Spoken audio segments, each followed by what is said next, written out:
I'm going to talk about wildfire and climate variability from a global perspective. And this is a project that involves a large number of people at Georgia Tech, and we also have collaborators from Auburn University, University of Wyoming, DOE, PNNL, and USDA Forest Service. Now, for those of you who came from the US knows that currently there's a large fire that's burning in California that's already burned down about 330 square kilometers and is still burning.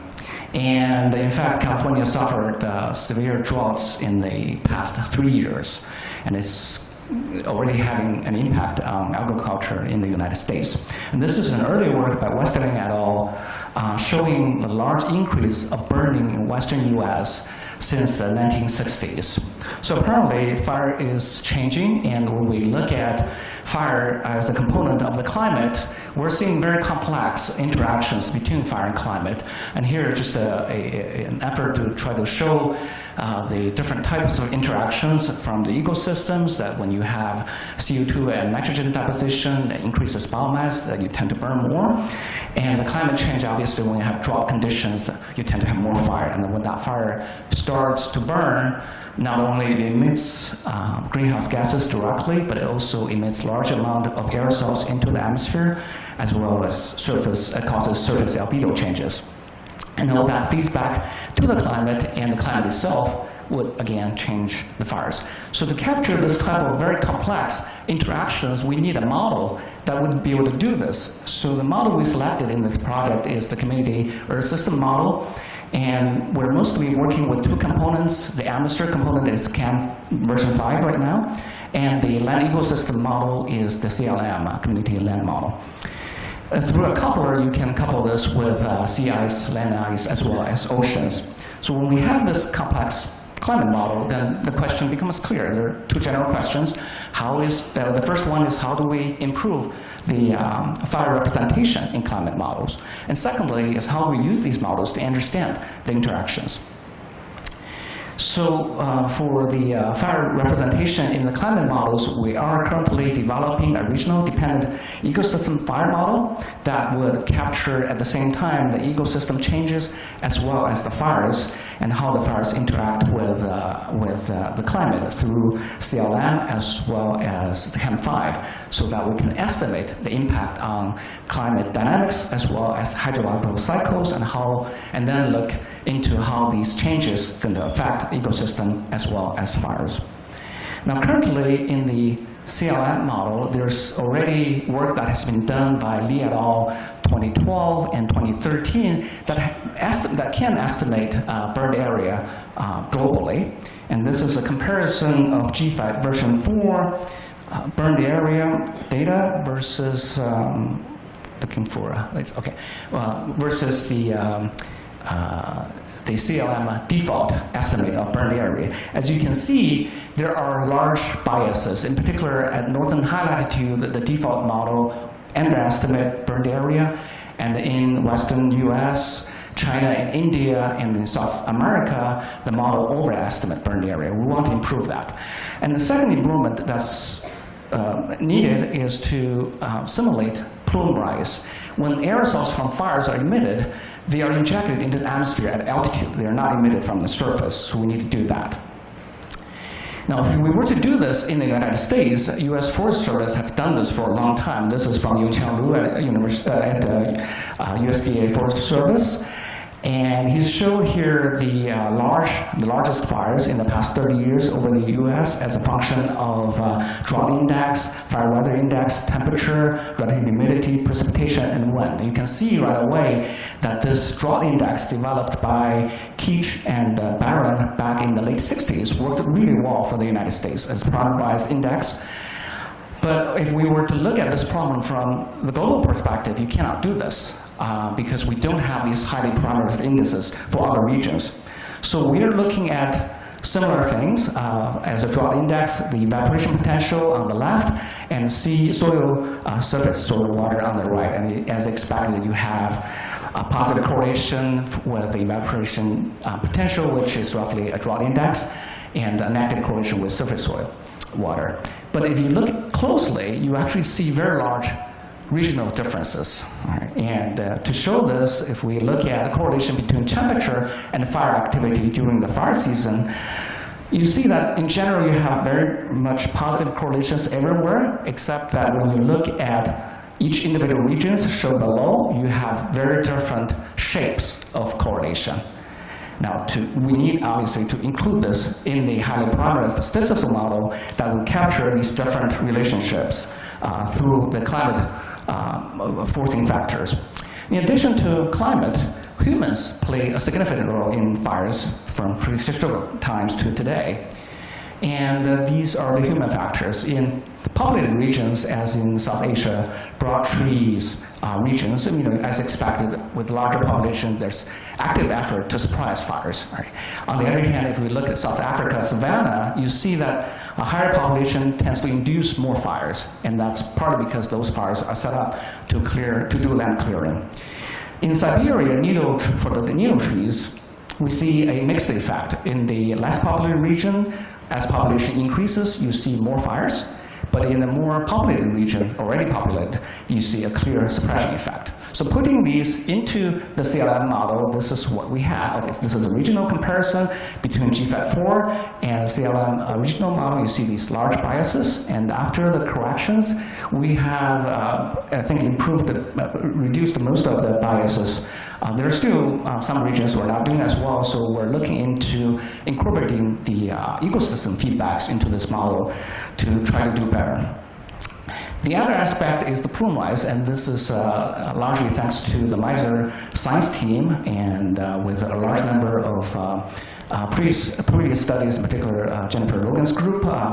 We actually have a reasonable understanding of plume rise height globally. Of course, you cannot use this to put into climate models. There's just not enough data. So we use this model by Friadas 2010 that captures the effect of the size of the fire, the temperature of fire, atmospheric stability, and wind shear, and use MODIS observed fire size and the fire temperature, which is the fire radiance power, and similar data, meteorological data from CSR to calculate what would be expected plume rise altitude. And this is a comparison for the same period of Miser observations, and in general, we see that we're doing reasonably well with this estimate that higher plumes in western US and Siberia and relatively low plume rises in South America and Africa. And this is the global distribution for daytime and nighttime. And you can see right away that most of the plume rise effect is really in daytime. At night, when atmosphere is stable, most of the aerosols is injected into the lower 500 meters. Whereas in daytime, you see this large plume rise over western US, Siberia, and perhaps a little bit in Africa, although we don't have data to verify this. But for most of South America and Africa, you see a relatively low plume rise. And these are the regions. If we look at Canadian needle tree forest, in the burning season, you see most of the fires are injected at about 2 kilometers, and it goes up to 4 kilometers. And this is in comparison to the savanna in South Africa. What you see is that most aerosols are injected into about 2 kilometers and doesn't go beyond, at about 1 kilometer and doesn't go beyond 2 kilometers. So this is obviously important that you put into the models, and so that model represent these processes. So for the looking at the interactions between fire and climate, we have a large science team, and different groups are looking at different aspects of this problem. I'm only going to show 2 of the issues. One is historical fire activity, and secondly is the impact of fires on East Asian monsoon. And this is the work by Hanjing Tian's group at Auburn University, that they used the ecosystem model to reconstruct burned area, historical burned area data from 1901 to 2007. And if you look at globally, they're finding 2 general factors. CO2 increase and nitrogen deposition tend to increase the amount of fire burning, whereas the increase of human population tends to decrease global fire burning area. And northern high latitudes, what you see here, they show this very large decadal changes due mostly, well, almost solely, to climate variabilities. Now, we've been looking at the East Asian monsoon system, and this is a very important system to supply water to South and Southeast Asia, the most populated place on Earth, really. And this system has been pretty finicky. Now, if you look at the rainfalls in India and in China, in recent decades, you tend to see that there's a clear decrease of rainfalls due to the weakening of the monsoon systems. And if you look at the previous work by Webster and Young, they show that you can look at the monsoon system through a very simple meteorological variable, just by looking at wind shear from the upper troposphere versus 850 hectopascals, about 1.5 kilometers. So lower atmosphere wind versus higher atmosphere wind. Now, looking at this then, you see that this is actually a region that could be affected by fires. During the monsoon season, there are active fires around the globe, but more close to the monsoon region is the African fire. Right? There's a large amount of burning. So our question then is that could the aerosols from those burnings affect this very finicky dynamic system in the atmosphere?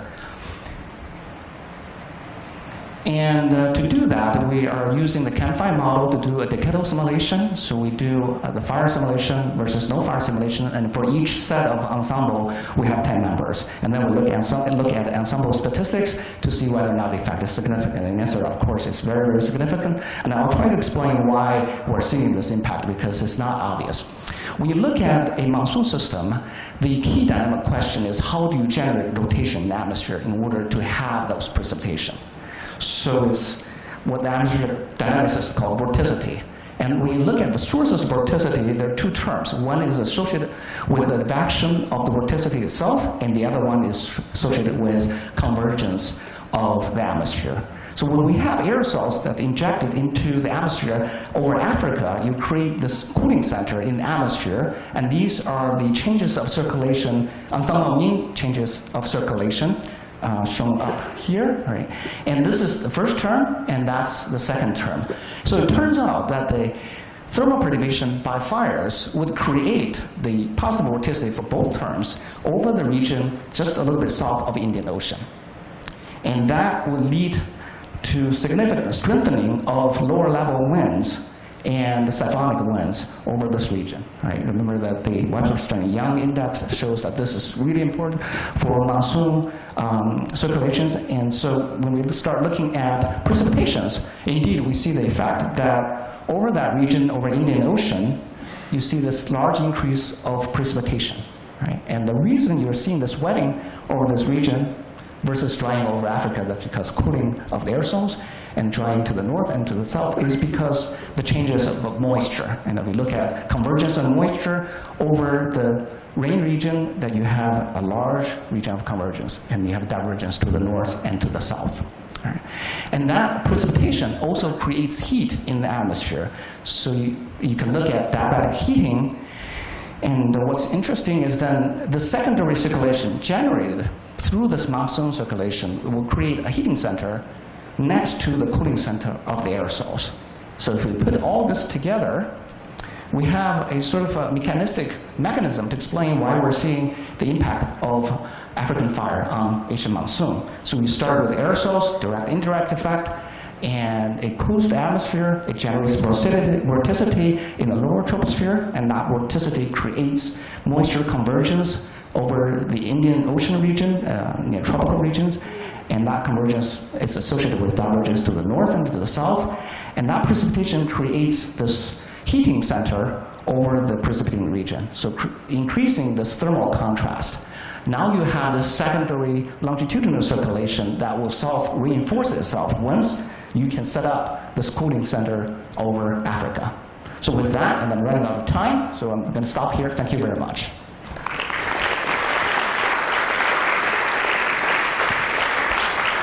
We just have time for a quick question. One quick question. Okay.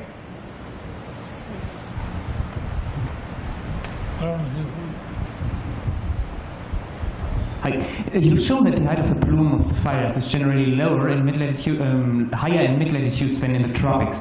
Have you a short explanation for it, if it's based in the biological properties or more in meteorological aspects like stabilization of the atmosphere? Oh, it's mostly atmospheric properties. Yeah, it's not the ecosystem properties. Yeah. Okay, thank you again.